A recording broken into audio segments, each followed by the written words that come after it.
The year is 2020. Everyone's at home, building PCs and hungry for something new. Demand for PC hardware skyrocketed, and the RTX 20 series had teased us with ray tracing, but it was just the beginning. We all waited for the next leap. Something that would finally deliver cinematic lighting without crushing performance. Then, NVIDIA's Jensen Huang unveiled the RTX 30 series, and the internet exploded. The RTX 3080 was promised to be twice as fast as the 2080 at the same price. Suddenly, 4K gaming for the masses seemed real. But with global supply chain issues, getting one felt like winning the lottery. The hype was everywhere. This wasn't just a product launch, it was a cultural event for PC enthusiasts. The 30 series cards became a symbol of progress and hope during uncertain times. The stage was set. Would Ampere live up to the hype, or fall short? What made the 30 series special? It was all about the new Ampere architecture. NVIDIA redesigned the GPU's core, making CUDA cores handle more tasks at once for a big performance boost. Second-gen RT cores made ray tracing practical, not just a tech demo. Games like Cyberpunk 2077 with full ray tracing became playable, not just a fantasy. Third-gen Tensor cores powered DLSS 2.0, using AI to upscale images for huge performance gains. DLSS became the free performance button. Run games at lower resolutions, upscale to 4K, and still look sharp. Ampere's magic was in how these features worked together: faster rasterization, real-time ray tracing, and AI-powered upscaling. Suddenly, next-gen visuals and performance weren't just for the elite. The 30 series made high-end gaming accessible.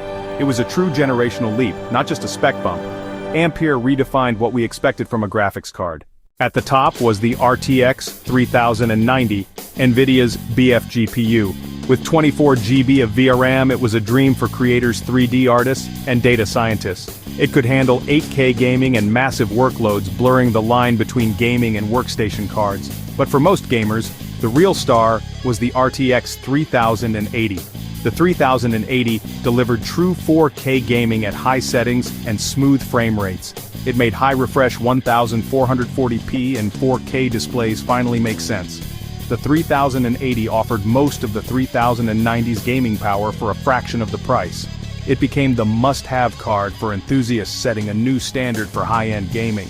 The 3080 was the card everyone wanted in their rig. While the 3080 and 3090 grabbed headlines, the RTX 3070 and 3060 were the real heroes for most PC builders. The 3070 matched the previous Gen 2080 Ti's performance for less than half the price. It brought high-end 1440p gaming to a much wider audience. With 8 GB of VRAM and strong ray tracing, it was the go-to for upper mid-range builds. DLSS made stunning visuals possible without sacrificing smooth gameplay. The 3060 targeted 1080p gamers, packing 12 GB of VRAM for future-proofing. It maxed out any game at 1080p, and was a solid entry for 1440p with some tweaks. Both cards made ray tracing and DLSS standard, not just for the elite. They powered millions of gaming rigs, proving you didn't need to spend a fortune for next-gen features. The 3070 and 3060 were the people's champions. Entry-level gaming used to mean big compromises, but the RTX 3050 changed that. For the first time, a 50-class card had dedicated ray tracing and DLSS hardware.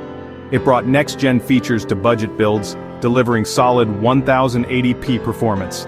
DLSS turned demanding games into smooth experiences, even on a budget card. The 3050 made modern gaming accessible to everyone. Looking back, the 30 series lineup had a card for every need and budget. Ampere's legacy is accessibility. 4K gaming became mainstream, ray tracing became a must-have, and DLSS showed the power of smart software. Despite launch shortages, the technology set a new baseline for the industry. The 30 series changed what we expect from graphics cards at every price point. Ampere didn't just meet expectations, it redefined them.